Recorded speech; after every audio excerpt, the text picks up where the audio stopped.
Super Bowl 60, February 8th, Seahawks Patriots rematch. Last game ended on this goal line interception by Malcolm Butler. Only time we're going to show it. You know, the more I see it, sure just feels like pass interference. It's not passing interference. I was thinking that too. This line is right now almost 5 points in favor of Seattle. Did this surprise you, Nick? A little bit, because you see the look-ahead lines, and a week ago they told us that if it was Rams or Seahawks against Patriots, it'd be 3.5, and Rams or Seahawks against Denver, it would be 8.5. It was the Stidham factor there.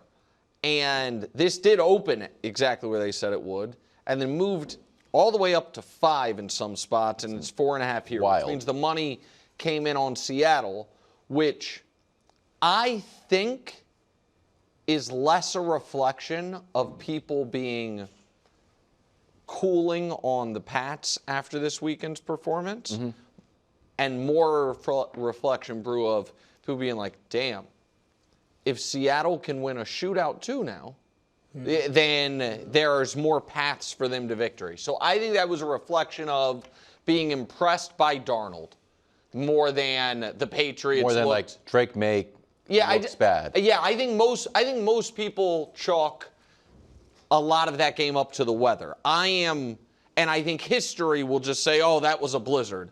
Even though we all know the first 2.5 quarters of that game, there was no snow at all. But I think it's more about, holy moly, look at what Sam Darnold just did, and that is why Seattle is the 4.5-point favorite. Yeah, I'm not that surprised. I'm sorry, Really? Wildes. Seattle's looked fantastic in the playoffs. They demolished San Francisco, who I get they were banged up, but they were banged up when they beat Philadelphia, the defending champion. Okay. You know? And then they beat a team, like Nick said, who many people thought was the best team left, with the presumable MVP, probably the future MVP in Matt Stafford. And Drake has not played as well as he did in the regular season. I gave him a B. I think he's been fine. Like I said, he's gotten them to the Super Bowl. But he has not been on his A game, and Sam Darnold has. And so, and most people, and this may not be the case, or it may not be true, but most people think Seattle's defense is better. Now, I agree with you that the Patriots have an argument. Yep. But most people think Seattle's got the better defense. They got the quarterback that's playing better. They did hold the Rams to, what was the final? 27 points. 27 points. So, yeah, that wasn't an impressive game on their home turf. I love this. I love this with all my heart. How come? Because we've faced a lot of no one believes in us. But as you correctly pointed out, our win total line, I think, was at 8.5. Yeah. And a lot of people had us making the playoffs. You guys were favored in 13 of your 17 games this year, and were favored in every playoff game. So it's odd to where the no one believed in us. Like, no, actually, where people put your money where your mouth is, people did believe in you. But now we have some real ammunition. And as you know, and I've been trying to hammer this brand, but it hasn't really taken yet. On this side of the table, we believe in due dates. Yes. Right? You Absolutely. believe in due dates. No The doubt, Seahawks no are question. on such a winning streak? No. Oh, okay. But I was like, who's due for a huge game? Is it Drake? Is it Drake May? And who's due to have a bad game? Would that be Sam Darnold? Oh, I don't think that's true, because Darnold wasn't right. Darnold had been mediocre for a month prior to last so he's night. not. Okay, that's fine. But the Drake May thing, yes. If people think all right, both defenses I think are now, including the playoffs, are 1 and 2 in scoring defense, Seattle and Patriots. So it's all right, is the line that much because you think Drake May is not going to play well? I think Drake May is due for a huge game. I'm just surprised it's 4, even 3. No, I think it's I think there is real concern, and I understand you retweeted for all the criticism of Will Campbell belly flopping out there. He didn't allow a sack. I think there's real concern about the Pats' offensive line against the Seattle D line. I think that, and we're gonna have more time to get into it. Can I say one other thing? I was worried about that for Denver. I didn't see anything happen. Well, I mean, you guys. I mean, Your guys' offensive got sacked 5 times. Yeah, you got sacked 5 times. You guys scored 10 points. Like, you guys did win the game. You guys had a great team win, but the issues on the offensive line, I think, did show up in that game, which is one of the reasons why the offense struggled so much even before the snow came. But because I know I'm the only person that keeps bringing this up. I really feel like we are a Rashid Shaheed punt return not happening from that Rams hosting that game and the Rams being in the Super Bowl, and I'm just devastated for the Rams. Well, we had the Door of Destiny, which is Those aren't Rams one of the best segments They're a that we little do. dark. Now we're doing a musty segment with flowers dedicated to the Rams because Nick has some sort of relationship, not with the team, It's time to but end with a it. take that the team represents. I think it's time to end the relationship. We'll see. I can't wait to hear this letter. To Nick, from Wait and See, SEA. Do you want to read this one, or do you want me to read it? It's from Seattle. It seems like it's from Seattle. Oh, those are Seattle yes, colors? these are neon green. Okay. You call it, KW. Okay. I'd rather have you read it because I, as you know, think this is gross. You've always read them. I'll certainly read it if you want me to. I would like you to. You get around, Nick. My goodness. From the Bucks. The heart Bucks, wants the what the heart Rams, the wants. Seahawks. First of all, just segment-wise, it's always too long. That's All a these long words, it's just I'm out here. Oh, right. No, I'm not. Right off the jump, no. I've never gotten a letter from the Seahawks win the Super Bowl take. To Nikki Pooh. That's private. I know you were watching your Rams closely last night, but couldn't help but notice you took a few glances my way. And then it's a little emoji, but you have to admit, the spark is there and always has been there. Really? Has it? Really? I've always loved the Pacific Northwest. Everybody That's true. knows that. Week 11, you smiled at us in LA. Week 16, you blew us a kiss in Seattle. That didn't happen. And last night, the tension was palpable. Guess what? That's why they say third time's the charm. I don't want to rush into anything, but you have 2 weeks to decide. Until then, I'll be sleepless in Seattle. And then, of course, there's lips. XOXO, the Seahawks Super Bowl champion take. I know you're in a rough time. We didn't really even talk about your breakup with the Rams to the Super Bowl take, and that's on the heels of your breakup with the Bucks. Bucks. So you have had a hard time finding love, but I think you are worthy of it. Well, thank you, KW.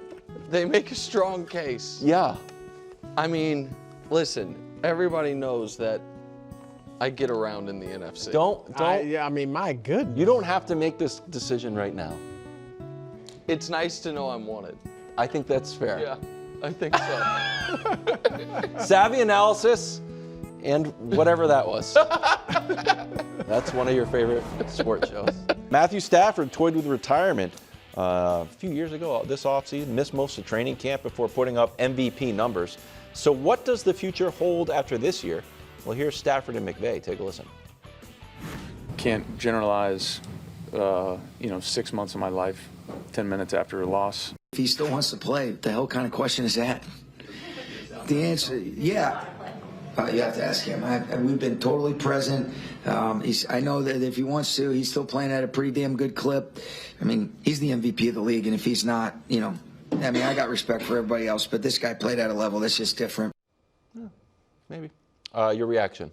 Yeah, I mean, I understand emotions are raw, and I think what Sean McVay said is absolutely right.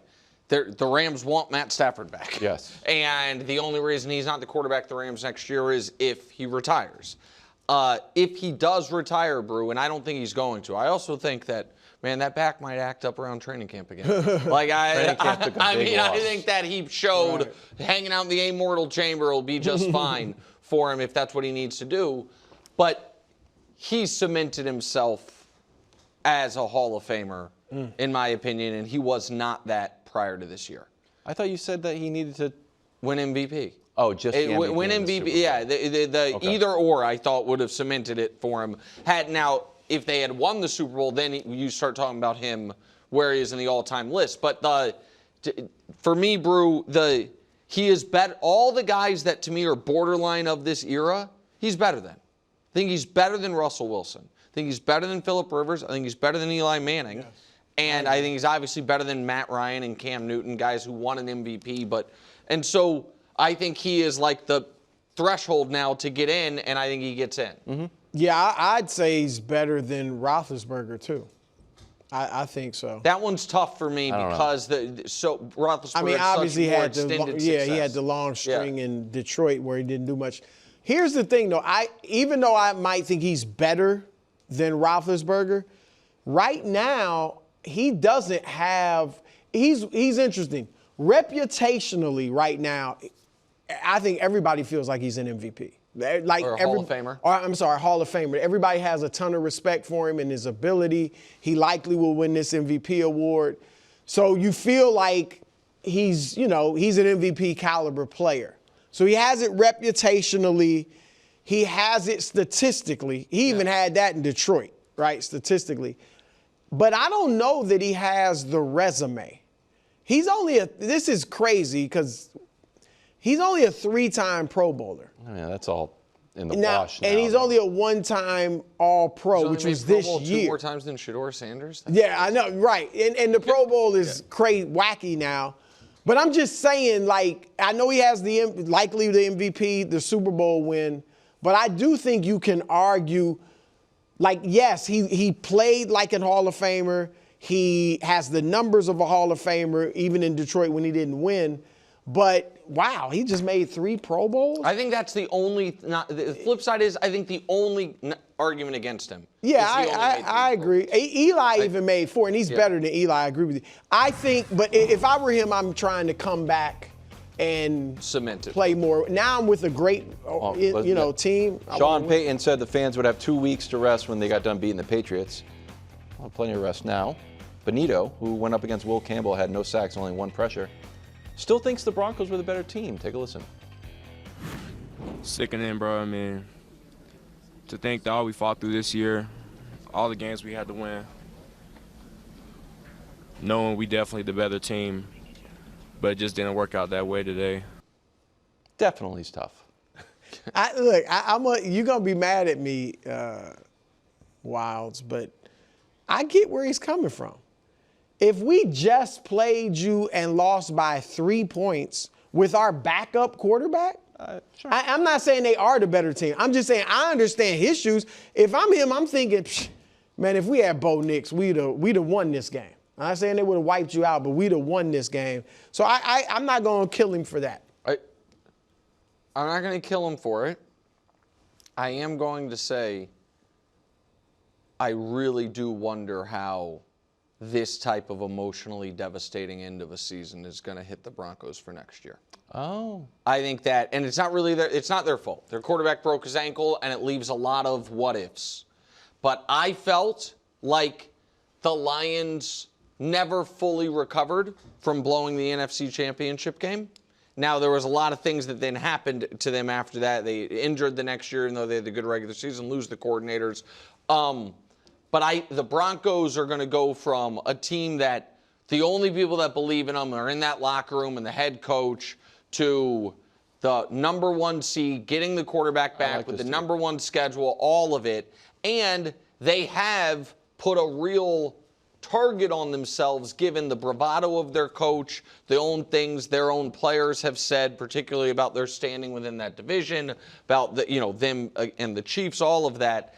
It just feels like the Rams, assuming Stafford's back, are certainly more equipped to deal with their devastating conference championship loss than the Broncos. And I don't think we're a better team. We were the better team when we lost. Usually results in the next year you prove that to everyone. Usually it results in a tougher next season. That's my read. Thanks for watching. Subscribe here to get more from the show and to check out clips from other shows on FS1.